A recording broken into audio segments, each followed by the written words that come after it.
남편의 배신을 알게 된 후 제가 어떻게 완벽한 복수를 했는지, 그리고 그 과정에서 제가 얼마나 강해졌는지에 대한 이야기입니다. 이 이야기가 궁금하시다면 끝까지 봐주세요. 그리고 구독과 좋아요 부탁드립니다. 안녕하세요. 저는 올해 41살 이승미입니다. 지금은 혼자 살고 있지만 얼마 전까지만 해도 결혼 생활을 하고 있었어요. 제가 겪은 일들을 여러분과 나누고 싶어서 이렇게 나서게 되었습니다. 사실 제 이야기는 좀 특별해요. 평범한 결혼 생활에서 시작해서 대신과 복수, 그리고 새로운 시작까지 이어지는 드라마 같은 일들이 실제로 일어났거든요. 모든 것은 3년 전 대학 동문회에서 시작되었어요. 당시 저는 38이었고 회사에서 마케팅 팀장으로 일하고 있었죠. 솔직히 말하면 연애보다는 일에 더 집중하던 시기였어요. 주변에서 결혼 압박도 있었지만 제 나름대로는 커리어를 쌓는 게 더 중요하다고 생각했거든요. 그런데 그날 동문회에서 정우를 다시 만났어요. 대학 시절 1년 정도 사귀었던 남자친구였죠. 사실 헤어진 것도 특별한 이유는 없었어요. 졸업하면서 자연스럽게 연락이 끊어진 거였거든요. 승미야, 정말 승미 맞지? 정우가 저를 알아보고 다가왔을 때 솔직히 가슴이 좀 뛰었어요. 여전히 잘생겼더라고요. 대학 때보다 좀 더 성숙해 보이긴 했지만 그 특유의 따뜻한 미소는 그대로였어요. 어머, 정우야, 정말 오랜만이다. 저도 반가워서 인사를 건넸죠. 그리고 자연스럽게 옆자리에 앉아서 이야기를 나누기 시작했어요. 뭐해? 결혼은 했어? 정우가 먼저 물어봤어요. 저는 고개를 저으며 대답했죠. 아니야. 아직 혼자야. 너는? 나도 혼자야. 사업 준비한다고 정신이 없어서. 그렇게 시작된 대화는 몇 시간 동안 이어졌어요. 서로의 근황을 주고받으면서 대학 시절 추억도 떠올리고요. 정말 신기하게도 전혀 어색하지 않았어요. 마치 어제 헤어진 사이처럼 편안하더라고요. 그때 우리 참 순수했지?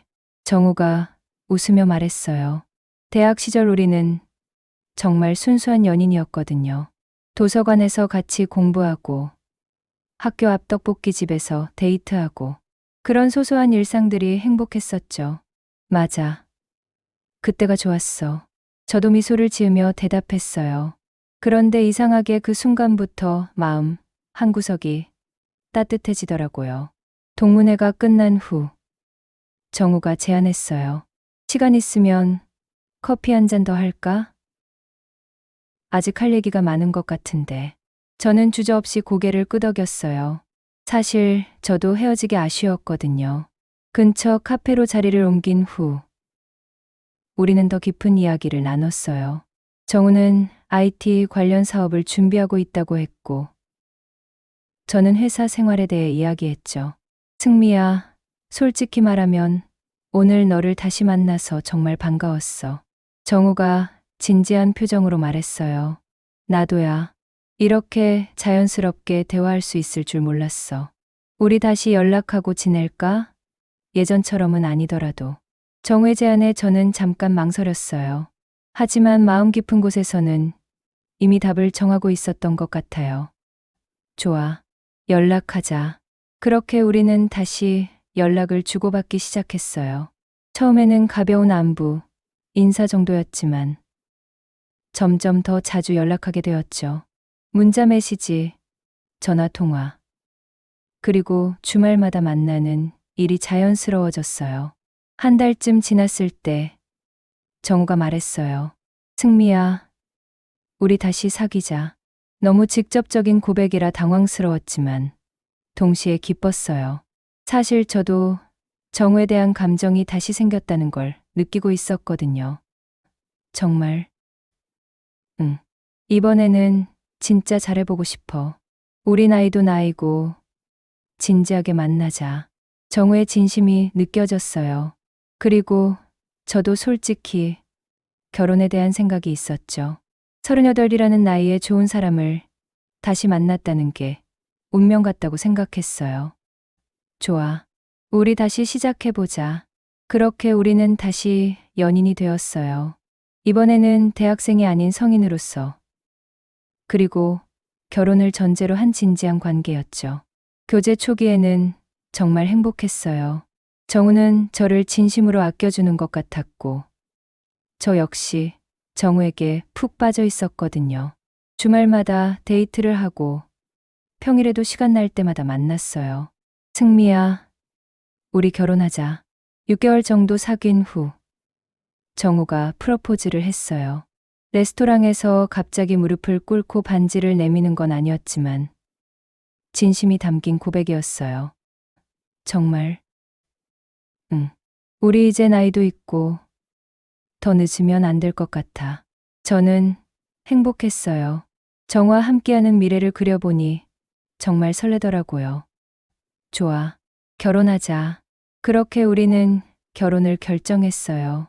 그리고 양가 부모님께 인사를 드리고 결혼 준비를 시작했죠. 모든 게 꿈 같았어요. 39에 좋은 사람과 결혼한다는 것. 그리고 그 사람이 첫사랑이라는 것까지. 결혼 준비 과정에서 정우가 제안했어요. 승미야, 우리 양가 도움 없이 시작해보자. 스스로 힘으로 이루어낸 결혼이 더 의미 있을 것 같아. 저는 그 제안이 좋았어요. 독립적이고 자립적인 부부가 되고 싶었거든요. 맞아. 우리 힘으로 시작하자. 그렇게 소박한 결혼식을 올리고 전세집을 구해서 신혼생활을 시작했어요. 모든 것이 완벽해 보였죠.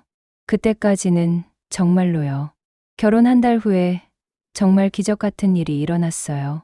제가 임신을 한 거였죠. 생리가 늦어져서 혹시나 하고 임신 테스트기를 해봤는데 두 줄이 선명하게 나타났어요. 정우야, 저는 너무 기뻐서 정우에게 달려갔어요. 그리고 임신 테스트기를 보여주며 말했죠. 우리 아기가 생겼어. 정우도 깜짝 놀라더니 저를 꽉 안아줬어요. 정말, 정말이야? 응. 병원 가서 확인해 봐야겠지만 분명해. 그날 밤 우리는 정말 행복했어요.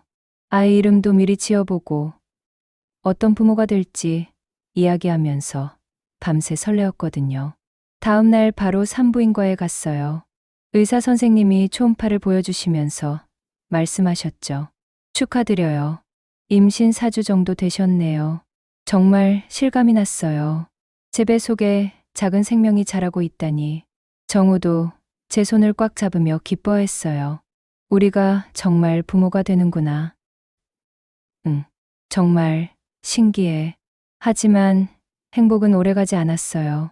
임신 6주쯤 되었을 때부터 입덧이 시작되었거든요. 처음에는 임신의 증거라고 생각하며 견뎠어요. 하지만 점점 심해지더라고요. 아침에 일어나면 구역질부터 시작이었어요. 냄새에도 너무 민감해져서 정우가 끓여주는 커피 냄새만 맡아도 화장실로 뛰어가야 했죠. 승미야, 괜찮아? 정우가 걱정스러운 표정으로 물어봤어요. 괜찮아. 입덧이니까 조금만 참으면 돼. 하지만 날이 갈수록 더 심해졌어요. 하루 종일 토하고 물도 제대로 못 마시겠더라고요. 회사 일도 집중이 안 됐어요. 승미 씨, 얼굴이 너무 안 좋아 보여요. 병 갔어야 하는 거 아니에요? 동료들이 걱정할 정도였어요. 거울을 보니 정말 헬쑥해져 있더라고요. 임신 8주째 되던 날이었어요. 아침에 일어나서 화장실에 갔는데 속옷에 피가 묻어 있는 거예요. 정우야, 저는 겁이 나서 정우를 불렀어요. 왜? 무슨 일이야? 피가 나와. 정우의 얼굴이 하얗게 질렸어요. 우리는 급하게 병원으로 갔죠. 의사 선생님이 초음파를 보시더니 고개를 저으셨어요. 죄송합니다. 아기 심장 소리가 들리지 않네요. 그 말을 듣는 순간 세상이 무너지는 것 같았어요. 그게 무슨 뜻이에요? 유산이 된 것 같습니다. 소파 수술을 받으셔야겠어요. 정우가 제 어깨를 감싸 안으며 말했어요. 괜찮아. 우리 다시 할 수 있어. 하지만 저는 괜찮지 않았어요. 첫 아이를 잃는다는 게 이렇게 아픈 일인지 몰랐거든요. 수술을 받고 집에 돌아온 후 며칠 동안 침대에서 일어나지 못했어요. 몸도 아팠지만 마음이 더 아팠거든요. 승미야, 밥 먹어야지. 정우가 죽을 끓여와서 먹여주려 했지만 목으로 넘어가지 않았어요. 미안해. 내가 조심하지 못해서. 뭐가 미안해. 내 잘못이 아니야. 정우는 저를 위로해줬지만 저는 자꾸 자책하게 되었어요. 한 달 정도 지나서 몸이 좀 회복되자 다시 임신을 시도했어요. 그리고 3개월 후에 또 임신이 되었죠. 이번에는 조심하자. 정우도 저도 조심스러워했어요. 하지만 운명은 잔인했어요. 또다시 8주쯤에 유산이 되었거든요. 왜 자꾸 이런 일이 생기는 거죠? 의사 선생님께 물어봤어요. 습관성 유산일 가능성이 있습니다. 정밀 검사를 받아보셔야겠어요. 검사 결과 제게 습관성 유산의 원인이 되는 면역 문제가 있다는 걸 알게 되었어요. 치료하면 임신이 가능한가요? 시간이 걸리겠지만 가능합니다. 하지만 스트레스를 최대한 피하시고 충분한 휴식을 취하셔야 해요. 그 말을 들은 후 정우가 제안했어요. 승미야, 회사 그만두고 몸조리에 전념하자. 그럼 생활비는 어떻게 해? 내가 벌어서 해결할게. 내 건강이 더 중요해. 그때 부모님께서 연락이 왔어요. 제 상황을 아시고 너무 걱정하신다며 집을 사주겠다고 하셨거든요. 승미야, 전세살이 하지 말고 아빠가 집 하나 사줄게. 아빠, 그럴 필요 없어요. 딸이 고생하는데 부모가 가만히 있을 수 없지. 결국 부모님께서 5억 원을 증여해 주셨어요. 그리고 저희는 그 돈으로 아파트를 샀죠. 명의는 어떻게 할까? 제가 물어보자 정우가 말했어요. 내 명의로 하자. 나중에 대출 받을 때도 편하고. 저는 특별히 의심하지 않고 동의했어요. 남편이니까 당연하다고 생각했거든요. 집을 산 후에 저는 회사를 그만두고 치료에 전념했어요. 한약도 먹고 병원 치료도 받으면서요. 정우는 처음에는 저를 잘 챙겨줬어요. 오늘 컨디션 어때? 괜찮아. 한약 먹으니까 좀 나아지는 것 같아. 그럼 다행이야. 충분히 쉬어. 하지만 시간이 지날수록 정우의 태도가 미묘하게 변하기 시작했어요. 처음에는 느끼지 못했지만 점점 더 뚜렷해졌거든요. 집에 늦게 들어오는 일이 많아졌어요. 오늘 왜 이렇게 늦어? 회사 일이 많아서. 사업이 잘 안 되고 있어. 힘들지? 좀 그렇네. 대화도 점점 줄어들었어요. 예전처럼 다정하게 이야기하는 일도 없어지고 저에 대한 관심도 줄어드는 것 같았어요. 어느 날 정우가 말했어요. 승미야, 아이 문제 때문에 너무 스트레스 받지 마. 우리 둘이서도 충분히 행복할 수 있어. 그래도 아이는 가져야지. 꼭 그래야 해? 요즘 맞벌이 부부도 많고 딩크족도 많잖아. 정우의 말이 이상했어요. 결혼 초기에는 아이를 그렇게 원했는데 이제는 아이 없는 삶도 괜찮다는 식으로 말하더라고요. 왜 갑자기 그런 말을 해? 갑자기가 아니라 현실적으로 생각해 보자는 거야. 그날 밤 저는 잠을 이루지 못했어요. 정우의 변화가 느껴졌지만 아직은 명확하게 뭐라고 할 수 없는 상황이었거든요. 그런데 진짜 충격적인 일은 따로 있었어요. 정우의 변화는 점점 노골적이 되어갔어요. 특히 부부관계에서 그 변화가 가장 두드러졌죠. 예전에는 제가 몸이 좋지 않아도 따뜻하게 안아주고 위로해줬는데 이제는 아예 저를 건드리지도 않더라고요. 정우야, 오늘은 제가 조심스럽게 말을 꺼내려 하면 정우는 이미 돌아서 있었어요. 피곤해. 먼저 잘게. 이런 일이 반복되니까 자연스럽게 우리 사이가 멀어졌어요. 같은 침대에서 자면서도 마치 남남처럼 느껴지더라고요. 어느 날 정우가 집값 이야기를 꺼냈어요. 승미야, 우리 집값 많이 올랐다더라. 그래, 얼마나? 한 2억 정도? 지금 7억 정도 된다고 하네. 정우의 표정이 묘했어요. 뭔가 계산하는 듯한 눈빛이었거든요. 그럼 잘 샀네. 그러게, 타이밍이 좋았어. 그런데 이상했어요. 정우가 부동산 이야기를 자꾸 하더라고요. 집값이 얼마나 올랐는지, 주변에 재개발 소문이 있다든지, 그런 이야기 들으려. 그러던 어느 날, 정말 충격적인 말을 들었어요. 승미야, 우리 진지하게 이야기 좀 하자. 정우가 소파에 앉으며 말했어요.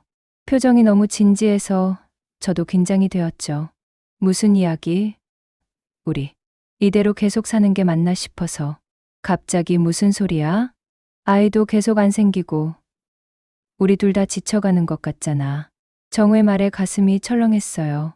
그래서 차라리 정리하는 게 낫지 않을까? 서로를 위해서.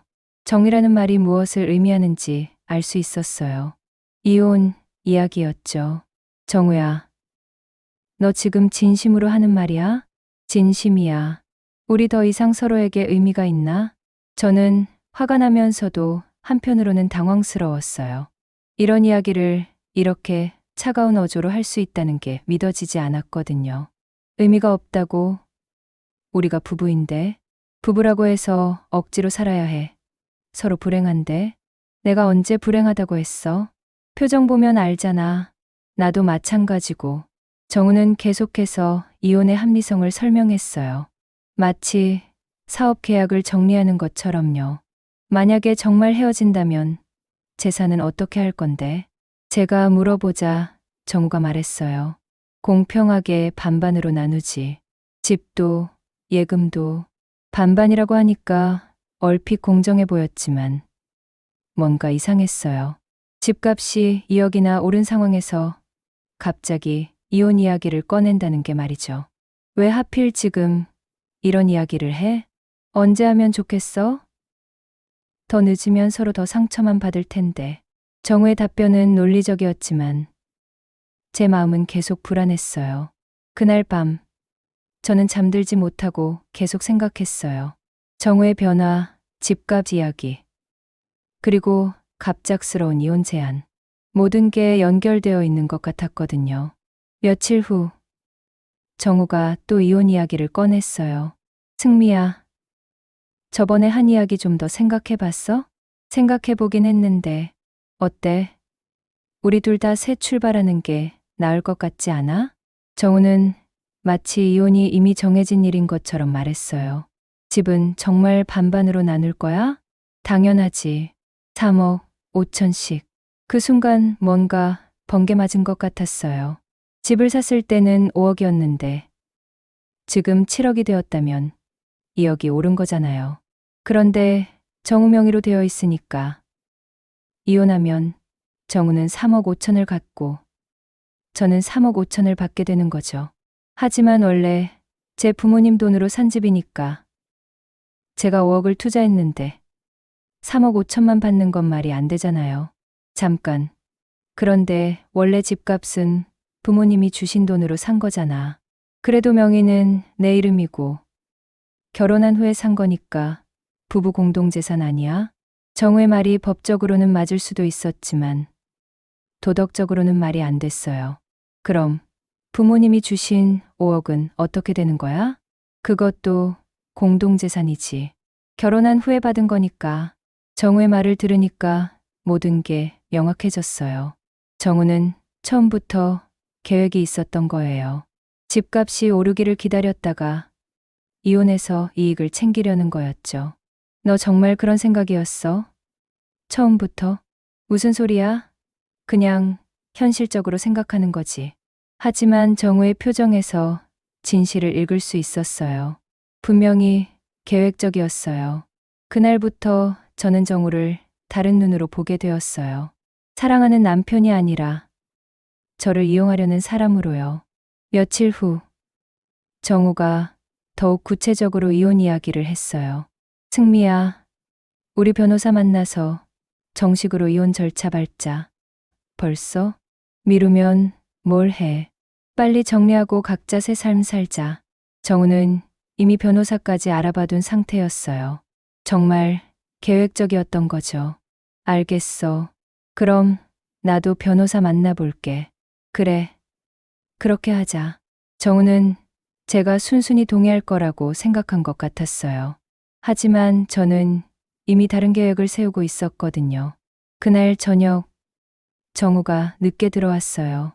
오늘 어디 갔다 왔어? 친구들이랑 술 마셨어. 하지만 정우에게서 여자 향수 냄새가 났어요. 정우는 원래 향수를 안 쓰는 사람이거든요. 새 향수 샀어? 응. 아니야. 왜? 정우는 당황하는 기색이 역력했어요. 모든 퍼즐이 맞춰졌어요. 정우의 변화, 부부관계 거부, 이혼 제안, 그리고 다른 여자. 정우는 이미 마음을 다른 곳에 두고 있었던 거예요. 그날 밤 저는 결심했어요. 정우가 저를 속이고 이용하려고 한다면 저도 가만히 당하고 있을 수는 없다고요. 다음 날 아침 정우가 회사에 간 후 저는 바로 변호사 사무실로 향했어요. 하지만 이혼 변호사가 아니라 부동산 전문 변호사였죠. 안녕하세요. 상담받고 싶어서 왔습니다. 어떤 상담이신가요? 부동산 명예 관련 상담입니다. 저는 변호사에게 모든 상황을 설명했어요. 부모님이 주신 돈으로 집을 샀지만 남편 명의로 등기했다는 것. 그리고 지금 이혼을 하려고 한다는 것까지요. 이 경우에 어떻게 해야 하나요? 변호사가 서류를 검토한 후 말했어요. 증여세 납부, 내역과 계좌이체 기록이 있다면 명의신탁 관계를 주장할 수 있습니다. 그게 뭔 말씀이세요? 실제로는 부인 소유인데 편의상 남편 명의로 등기한 것이라고 주장하는 거죠. 변호사의 설명을 들으니까 희망이 보였어요. 그럼 집을 제 명의로 바꿀 수 있다는 말씀이신가요? 네, 가능합니다. 다만 절차가 좀 복잡하고 시간이 걸릴 수 있어요. 시간이 얼마나 걸리나요? 빠르면 2개월, 늦으면 6개월 정도. 저는 바로 명예 회복 절차를 시작하기로 했어요. 정우가 저를 속이려고 한다면 저도 준비를 해야 한다고 생각했거든요. 집에 돌아와서는 아무 일 없는 것처럼 행동했어요. 오늘 뭐 했어? 정우가 물어봤을 때도 태연하게 대답했죠. 집에서 쉬었어. 너는? 회사 일 때문에 바빴어. 이제는 정우의 거짓말이 다 들렸어요. 하지만 저도 비밀을 숨기고 있으니까 서로 속고 속이는 관계가 된 셈이었죠. 며칠 후 변호사에게서 연락이 왔어요. 서류 검토 결과 명예 회복이 가능할 것 같습니다. 절차를 시작하시겠어요? 네. 바로 시작해 주세요. 이제 진짜 전쟁이 시작되었어요. 정우는 자신이 승리할 거라고 생각하고 있지만 저는 이미 반격을 준비하고 있었거든요. 명예회복 절차를 시작한 지 3개월이 지났을 때 변호사에게서 좋은 소식이 왔어요. 부인, 명예회복 절차가 거의 마무리되었습니다. 정말요? 네. 다음 주쯤이면 등기부 등본의 부인 이름으로 바뀔 예정입니다. 드디어 제 집이 정말 제 이름으로 돌아오는 거였어요. 그동안 얼마나 조마조마했는지 몰라요. 정우의 움직임도 계속 관찰하고 있었어요. 정우는 여전히 이혼을 서두르고 있었거든요. 승미야, 변호사랑 만나본 거야? 응, 만나봤어. 어땠어? 재산 분할 어떻게 하기로 했대? 정우는 자신의 계획이 순조롭게 진행될 거라고 확신하고 있었어요. 반반으로 나누는 게 맞다고 하더라. 그럼 다행이네. 서로 공평하게. 정우의 표정에서 안도감이 느껴졌어요. 자신이 이길 거라고 생각하고 있는 게 뻔했거든요. 그런데 정우의 바람기도 점점 노골적이 되었어요. 집에 오는 시간도 더 늦어지고 주말에도 자주 나가더라고요. 오늘도 친구들 만나? 응. 회사 동료들이랑 회식이야. 하지만 정우가 나간 후에 그의 친구에게 전화해봤어요. 혹시 정우랑 오늘 회식 있어요? 회식. 오늘 없는데요. 역시 거짓말이었어요. 며칠 후에는 정우의 핸드폰에서 카톡 알람이 계속 울렸어요. 정우가 샤워하러 간 사이에 슬쩍 봤더니 여자 이름으로 된 연락처에서 온 메시지였어요. 오늘 언제 만날까? 보고 싶어. 정말 뻔뻔하더라고요. 아직 이혼도 안 한 상태에서 다른 여자와 만나고 있다니. 그때 결심했어요. 정우가 원하는 대로 이혼을 해주되 제 조건으로 하기로요. 다음 날 정우가 또 이혼 이야기를 꺼냈어요. 승미야, 우리 이제 정말 정리하자. 더 미룰 이유가 없잖아. 그래, 알겠어. 저의 순순한 대답에 정우가 놀라는 것 같았어요. 정말? 응. 너도 힘들고 나도 힘드니까. 그럼 언제 이혼 합의서 작성할까? 다음 주에 하자. 정우는 너무 기뻐하더라고요. 자신의 계획이 성공했다고 생각하는 것 같았어요. 그럼 재산 분할은 우리가 이야기한 대로? 응. 반반으로. 정우의 얼굴에 미소가 번졌어요. 3억 5천만 원을 거저 가져갈 생각에 신이 난 거죠. 일주일 후. 우리는 정말로 이혼 합의서에 서명했어요. 변호사 사무실에서 모든 절차를 마쳤죠. 재산 분할은 집값 7억을 반으로 나눠서 각자 3억 5천씩? 변호사가 확인했을 때 정우가 자신 있게 대답했어요. 네, 맞습니다. 그럼 남편분이 3억 5천을 부인에게 지급하시는 건가요? 그제서야 정우가 당황하기 시작했어요. 아니요. 집이 제 명이니까 제가 3억 5천을 받는 거죠. 잠깐만요. 등기부, 등본 다시 확인해 보겠습니다. 변호사가 서류를 다시 보더니 말했어요. 집 명의가 부인으로 되어 있는데요. 뭐라고요? 정우의 얼굴이 하얗게 질렸어요. 집 소유자가 승미 씨로 등기되어 있습니다. 저는 태연하게 말했어요. 맞아요. 제 집이니까요. 승미야. 이게 무슨 소리야? 내 명이었잖아. 정우가 당황해서 소리쳤어요. 원래 제 부모님 돈으로 산 집이니까 제 명의로 바꾼 거예요. 언제? 왜 나한테 말 안 했어? 왜 말해야 해요? 제 집인데. 정우는 완전히 멘붕 상태가 되었어요. 자신이 3억 5천을 가져갈 생각이었는데 오히려 저에게 3억 5천을 줘야 하는 상황이 된 거죠. 이건 사기야. 속임수라고. 뭐가 사기예요? 합법적인 절차를 밟은 거예요. 변호사가 중재했어요. 두 분 다 진정하세요. 명의 변경이 합법적으로 이루어졌다면 현재 등기부, 등본에 따라 재산 분할을 해야 합니다. 정우는 억울해했지만 어쩔 수 없었어요. 이미 이혼 합의서에 서명했고 재산 분할 조항도 명시되어 있었거든요. 그럼 정우 씨가 승미 씨에게 3억 5천만 원을 지급하시는 걸로 정리하겠습니다. 잠깐만요. 저는 그런 돈 없어요. 정우가 다급하게 말했어요. 그럼 다른 방법을 찾아보셔야죠. 저는 정우에게 말했어요. 괜찮아. 돈은 천천히 줘도 돼. 정우는 저를 째려봤지만 이미 늦었어요.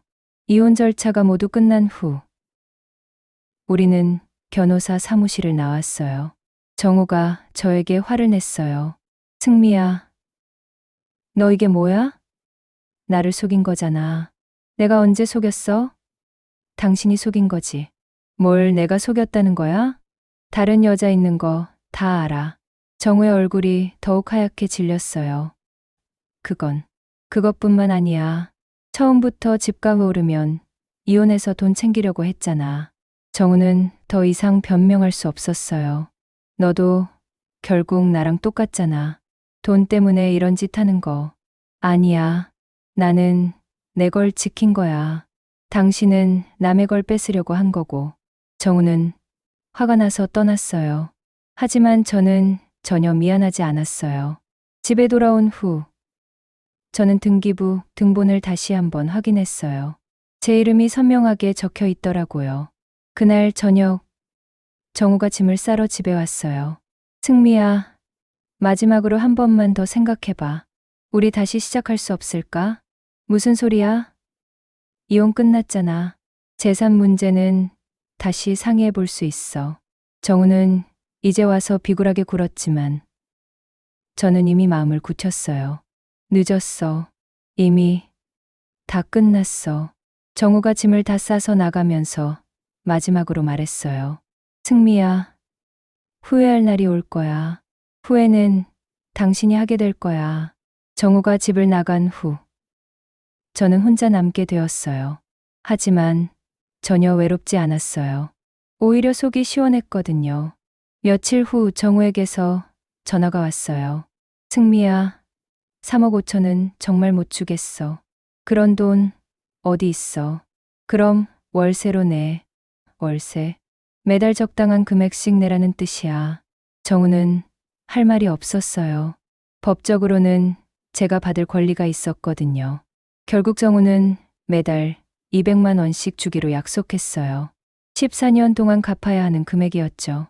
200만 원씩 14년? 미쳤어. 싫으면 일시불로 내던가. 정우는 선택의 여지가 없었어요.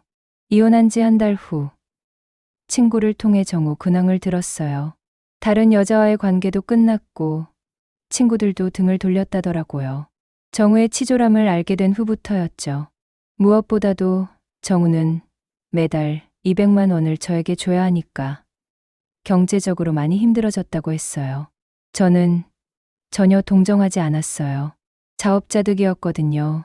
반대로 저는 새로운 삶을 시작했어요. 이혼 과정에서 제가 얼마나 강한 사람인지 알게 되었거든요. 더 이상 누구에게도 휘둘리지 않겠다고 다짐했어요. 정우의 배신은 저를 무너뜨리지 못했어요. 오히려 더 강하게 만들어줬죠. 그리고 복수는 달콤했어요. 정말 달콤했어요. 정우가 집을 나간 후 처음 며칠은 정말 조용했어요. 그동안 긴장의 연속이었는데 갑자기 모든 게 끝나니까 허무하기도 하고 후련하기도 했죠. 첫 번째로 한 일은 집 전체를 정리하는 거였어요. 정우의 흔적들을 모두 지우고 싶었거든요. 이제 정말 내 집이구나. 혼자 중얼거리면서 방 하나하나를 돌아봤어요. 정우와 함께했던 추억들이 스쳐 지나갔지만 이상하게 그리움보다는 해방감이 더 컸어요. 정우의 옷들과 개인 물품들을 모두 박스에 담아서 택배로 보냈어요. 연락처도 모두 차단했죠. 매달 200만 원은 자동이체로 받기로 했으니까 굳이 대화할 필요도 없었거든요. 이혼한 지 한 달 후 저는 새로운 일을 시작하기로 결심했어요. 그동안 쉬면서 제 자신에 대해 많이 생각해 봤는데 더 이상 누구에게 의존하지 않고 살고 싶었거든요. 친구 소개로 작은 마케팅 회사에 취직했어요. 나이가 있다 보니 쉽지 않았지만 이전 경력을 인정받아서 다행히 자리를 잡을 수 있었죠. 승미 씨, 정말 일 잘하시네요. 새 직장 동료들도 저를 인정해줬어요. 결혼 생활 동안 잃었던 자신감을 조금씩 되찾는 느낌이었어요. 무엇보다 경제적인 자유가 생긴 게 가장 큰 변화였어요. 매달 정우에게서 받는 200만 원과 제 월급을 합치면 충분히 여유 있는 생활이 가능했거든요. 오늘은 뭘 해볼까? 주말마다 혼자만의 시간을 즐겼어요. 그동안 정우 눈치를 보느라 못했던 일들을 하나씩 해보기 시작했죠. 먼저 요리 클래스를 등록했어요. 결혼 생활 때는 간단한 요리만 했는데 이제는 제대로 배워보고 싶었거든요. 오늘은 이탈리안 파스타를 만들어 보겠습니다. 선생님의 설명을 들으며 직접 파스타를 만드는데 정말 재미있더라고요. 다른 수강생들과도 자연스럽게 친해졌어요. 승미 씨는 혼자 사세요? 네. 이혼했어요. 처음에는 이혼했다고 말하는 게 어색했는데 점점 당당해졌어요. 부끄러워할 일이 아니라는 걸 깨달았거든요. 두 번째로 시작한 건 여행이었어요. 그동안 정우와 함께 가려고 미뤄두었던 여행지들을 혼자서 다니기 시작했죠. 첫 여행지는 제주도였어요. 혼자 떠나는 첫 여행이라 설레면서도 걱정도 되었는데 막상 가보니 너무 좋더라고요. 혼자 여행 처음이에요? 펜션에서 만난 다른 혼행객과 대화를 나누며 맛집도 함께 찾아다니고 예쁜 카페에서 혼자만의 시간도 즐겼어요. 이렇게 자유로운 기분이었구나. 바닷가에 앉아서 석영을 바라보는데 눈물이 날 것 같았어요. 슬픈 게 아니라 행복해서요. 그 후로 한 달에 한 번씩은 짧은 여행을 다녔어요. 부산, 경주, 강릉, 전주. 혼자서도 충분히 즐거웠어요. 세 번째로 시작한 건 운동이었어요. 결혼 생활 동안 스트레스로 살이 많이 쪘는데 이제 제 몸을 제대로 관리하고 싶었거든요. 헬스장에 등록하고 PT도 받기 시작했어요. 목표가 뭐세요? 트레이너가 물어봤을 때 저는 확신에 차서 대답했어요. 건강하고 아름다운 몸 만들고 싶어요. 저를 위해서요. 6개월 후에는 정말 다른 사람이 된 것 같았어요. 몸도 건강해지고 마음도 한결 가벼워졌죠. 한편 정우의 소식도 가끔 들렸어요. 친구들을 통해서 말이죠. 승미야, 정우가 요즘 고시원에서 산다더라. 그래, 편의점에서 야간 알바도 한다고 하던데. 정우의 몰락 소식을 들어도 저는 별로 감정이 없었어요. 동정도 안 되더라고요. 자업자득이지. 정우가 매달 보내는 200만 원도 계속 들어오고 있었어요. 한 번도 연체한 적이 없더라고요. 아마 법적으로 문제될까봐 그러는 것 같았어요. 이혼한 지 1년이 지나자 저는 완전히 다른 사람이 되어 있었어요. 자신감 넘치고 독립적이고 그리고 행복한 사람이요. 어느 날 요리 클래스에서 만난 친구가 말했어요. 승미야, 요즘 정말 예쁘고 밝아졌다. 이혼이 잘한 일인 것 같아. 나도 그렇게 생각해. 정말 솔직한 마음이었어요. 이혼이 제 인생 최고의 결정이었다고 생각했거든요. 그런데 어느 날 예상치 못한 일이 일어났어요. 정우에게서 문자가 온 거였어요. 승미야, 한 번만 만나서 이야기하자. 저는 바로 답장했어요. 할 말 없어. 돈만 제때 보내. 하지만 정우는 계속 문자를 보냈어요. 제발 한 번만. 중요한 이야기가 있어. 궁금하기도 해서 결국 만나기로 했어요. 공개적인 장소인 카페에서요. 1년 만에 본 정우는 정말 많이 변해 있었어요. 살도 빠지고 얼굴도 초췌해져 있더라고요. 승미야, 오랜만이야. 무슨 일이야? 저는 냉정하게 물어봤어요. 승미야, 우리 다시 시작할 수 없을까? 정우의 말이 믿어지지 않았어요. 내가 잘못했어. 정말 후회하고 있어. 지금 와서 무슨 소리야? 그동안 혼자 살아보니까 내가 얼마나 소중한 사람인지 알겠더라. 정우는 진심인 것 같았지만 저는 전혀 마음이 움직이지 않았어요. 너무 늦었어. 승미야, 제발 한 번만 더 기회를 줘. 안 돼. 나는 이제 너 없이도 충분히 행복해. 정우는 계속 설득해봤지만 저는 단호했어요. 그럼 매달 보내는 돈이라도 줄여줄 수 없어? 너무 힘들어. 결국 정우의 본심이 나왔어요. 복합이고 뭐고 다 거짓말이었던 거죠. 200만 원 14년. 한 푼도 깎아줄 생각 없어. 승미야, 이제 가. 더 만날 일 없어. 저는 자리에서 일어났어요. 정우가 뭔가 더 말하려 했지만 듣고 싶지 않았어요. 그날 집에 돌아와서 거울을 봤어요. 1년 전에 제 모습과는 완전히 달랐어요. 건강하고 자신감 넘치고 무엇보다 행복해 보였어요. 이게 진짜 나구나. 그때 깨달았어요. 복수는 끝이 아니었다는 걸. 진정한 승리는 자기 자신을 지키고 사랑하는 데 있다는 거려. 이제 저는 누구에게도 휘둘리지 않아요. 정우의 배신은 저를 무너뜨리지 못했어요. 오히려 더 강하게 만들어줬죠. 매달 받는 200만 원으로 저는 제 취미를 즐기고 여행을 다니고 자기 개발을 해요. 정우가 힘들게 번 돈으로 제가 행복을 만들어가는 거죠. 가끔 정우가 어떻게 지내는지 궁금할 때도 있어요. 하지만 뒤돌아보지 않기로 했어요. 앞으로만 나아가려고요. 2년이 지난 지금 저는 완전히 새로운 인생을 살고 있어요. 새로운 사람들을 만나고 새로운 꿈을 꾸고 새로운 도전을 하면서요. 혹시 비슷한 상황에 있는 분들이 계시다면 제가 하고 싶은 말이 있어요. 절대 포기하지 마세요. 당신은 생각보다 훨씬 강한 사람이에요. 그리고 진정한 행복은 누구에게 의존하는 게 아니라 자기 자신을 사랑하는 데서 나온다는 걸 기억하세요. 제 이야기가 누군가에게 용기가 되었으면 좋겠어요. 여러분도 모두 행복하시길 바라요. 끝까지 들어주셔서 정말 감사합니다.